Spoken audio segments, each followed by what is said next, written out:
Salut, bienvenue sur ma chaîne Détour Insolite. Moi c'est Joe, je suis vidéaste et aujourd'hui je t'emmène voyager dans le Bas-Rhin, en Alsace. Le but de cette vidéo est de vous partager des lieux insolites et bien sûr de vous dévoiler les histoires qu'elles cachent. Alors, si tu aimes la nature, que tu souhaites visiter le Bas-Rhin et que tu es fan d'aventure, cette chaîne elle est tout simplement faite pour toi.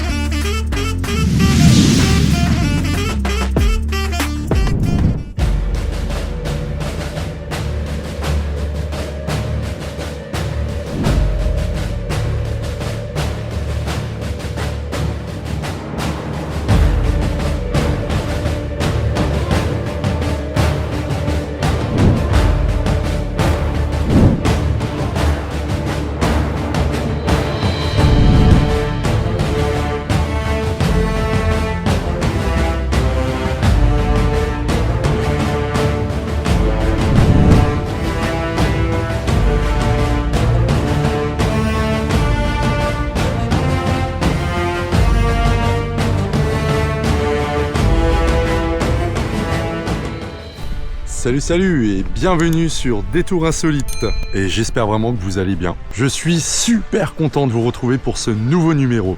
Et comme vous pouvez le constater, aujourd'hui on change radicalement de décor. Si les premières vidéos étaient principalement tournées vers les châteaux du Moyen-Âge, c'est vers une toute autre époque que nous nous tournons aujourd'hui. Bien qu'une petite parenthèse médiévale s'ouvrira durant notre aventure. Pour ouvrir cette vidéo, je me trouve devant le four à chaux de Lembar. Aujourd'hui, ce n'est pas le sujet de la vidéo, mais c'est pas exclu pour autant qu'il fasse place à une future vidéo. Situé dans le parc naturel de la région des Vosges du Nord, nous allons suivre, non loin de là, un parcours sur l'historique du Haut-Wald. Une randonnée incroyable qui va nous plonger dans le passé et vous montrer des spots qui sont à couper le souffle. Pour ça, c'est parti, direction le col du Pfaffenschlick. Et nous voilà arrivés sur place, le col du Pfaffenschlick. Le col du Pfaffenschlick, c'est une selle montagneuse dans le Bas-Rhin. La selle forme une transition naturelle entre la plaine du Rhin et le Haut-Wald alsacien. L'origine du nom remonte au Pfaffenbronn médiéval, qui appartenait au monastère de Neubourg. Le col faisait partie de la ligne Maginot et était destiné à sécuriser les routes vers Klimbach. Les fortifications furent détruites lors du raid aérien en 1940. Derrière moi ici se trouve l'auberge du Pfaffenschlick, qui sera notre point de départ. Il y a un très grand parking, mais les lieux sont très fréquentés le week-end. Il y a des sentiers de randonnée qui partent un petit peu dans toutes les directions. L'auberge, quant à elle, est fortement recommandée. Cuisine délicieuse, service amical, mais pour ça, il faudra réserver. Allez, fini le blabla, on a une randonnée à faire.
Et nous voilà arrivés au premier spot après 40 minutes de marche. L'ouvrage du Haut-Wald et son fossé anti-char. C'est un ouvrage fortifié situé dans la commune de Drachenbronn-Birlenbach. C'est un gros ouvrage d'artillerie comprenant 19 blocs. Construit en 1930, il a légèrement été abîmé pendant un combat en 1940, puis par les sabotages allemands en 1945, puis a été réparé avant le début de la guerre froide pour servir de base radar. Le Horwald est le plus grand ouvrage de la ligne Maginot en Alsace. Il est également unique par sa complexité technique, sa superficie et son équipement. Avec son fossé et les casemates associés, c'est même l'un des plus gros ouvrages de la ligne.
C'est l'heure de marquer une pause. Après 4,22 km de marche et 470 mètres d'altitude, on arrive sur l'un des rares points entre le Schlossberg et le col du Pigeonnier, avec une vue dégagée sur la plaine du Rhin. Puis après cette dure montée, on y trouve même un petit banc pour se reposer. Bon, malheureusement pour nous, aujourd'hui c'est assez couvert. Allez, c'est reparti pour un tour.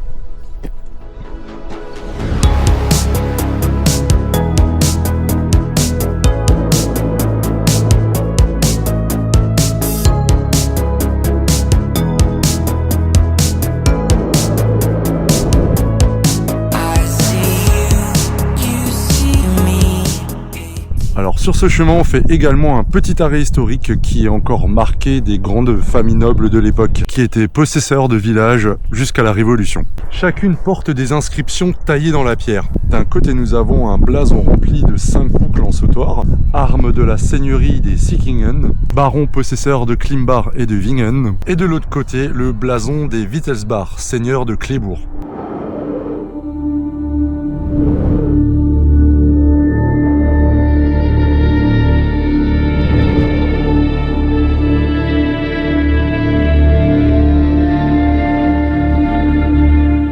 Bon, ça fait un petit moment qu'on marche quand même, et je dois dire que ouais, à cette période, c'est-à-dire au mois de février, il y a vraiment pas grand monde sur le sentier, donc vous êtes tout seul, vraiment tout seul. J'ai eu seulement l'occasion de croiser une personne jusqu'à maintenant, et vraiment, le sentier, il est tout à vous. Ceci dit, faites quand même attention parce que voilà, il y a pas mal de travaux qui ont lieu pendant la période hivernale sur les sentiers. J'ai eu un moment, pareil, une route qui était barrée pour cause de travaux, donc voilà, faites quand même attention à ce genre de petits détails. Bon, je me suis permis de sortir du sentier pour vous montrer quelque chose qui se situe à quelques kilomètres d'ici, qui est insolite à son tour et qui date d'une toute autre époque.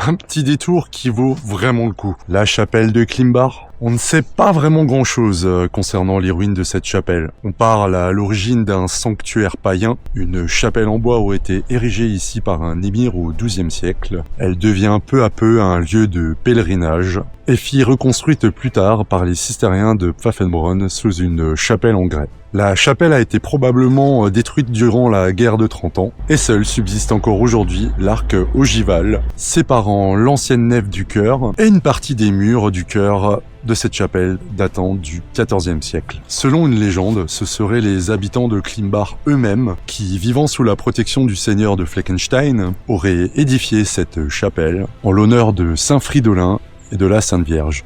Et comme par miracle, l'arc triomphal enjambe toujours l'espace et marque les lieux.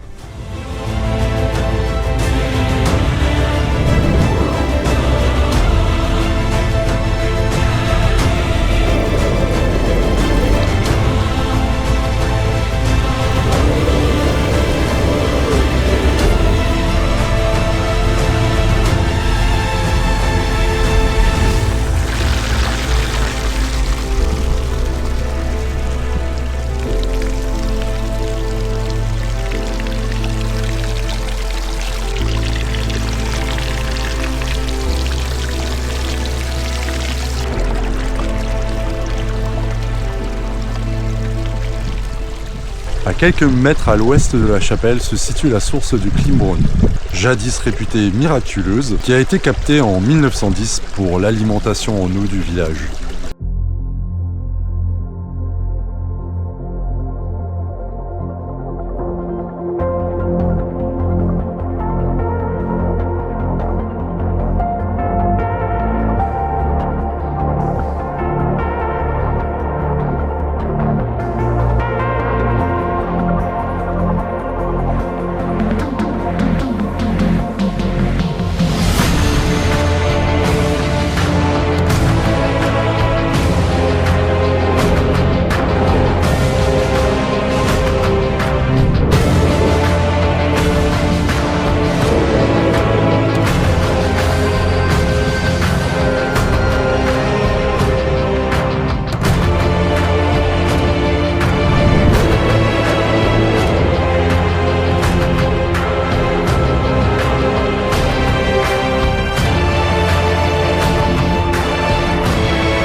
Ah, je suis comme un gosse.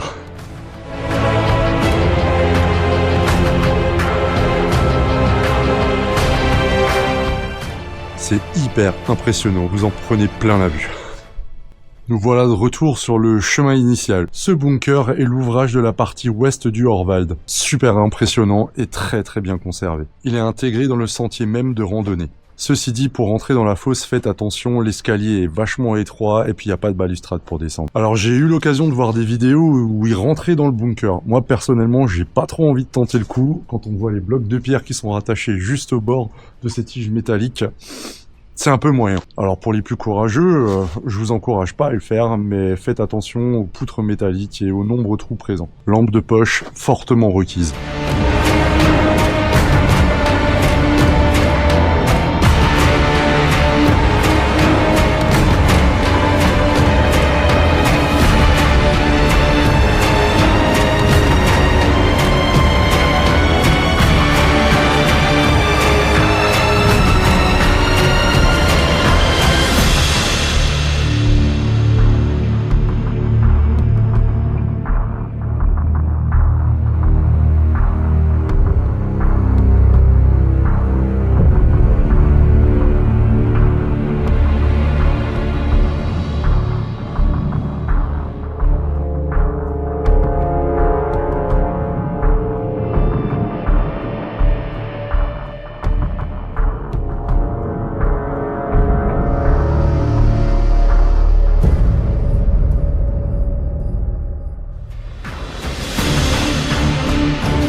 Et nous voilà de retour au col du Pfaffenschlick après cette promenade de plus de 7 km hors des tours bien sûr de la chapelle de Klimbar. Qu'est-ce qu'il y a à retenir de cette promenade? Franchement, elle est hyper impressionnante. Surtout le passage au niveau du fossé, c'est vraiment pépite. Alors j'espère que vous avez passé un agréable moment sur cette nouvelle aventure. Si bien sûr elle t'a plu, je t'invite à mettre un petit pouce et à t'abonner si c'est pas encore fait. Ça m'encourage vivement à réaliser de nouvelles vidéos pour vous montrer des lieux réellement insolites. Et n'hésitez pas à découvrir les 2 premières vidéos si c'est pour vous la première fois que vous arrivez sur cette chaîne. C'est toujours un réel plaisir de vous retrouver sur cette chaîne en chaque fin de mois. On se retrouve au mois de mars pour une nouvelle vidéo et je vous préviens tout de suite, ce sera du lourd. Je vous souhaite une très bonne journée et je vous dis à très vite. Ciao ciao.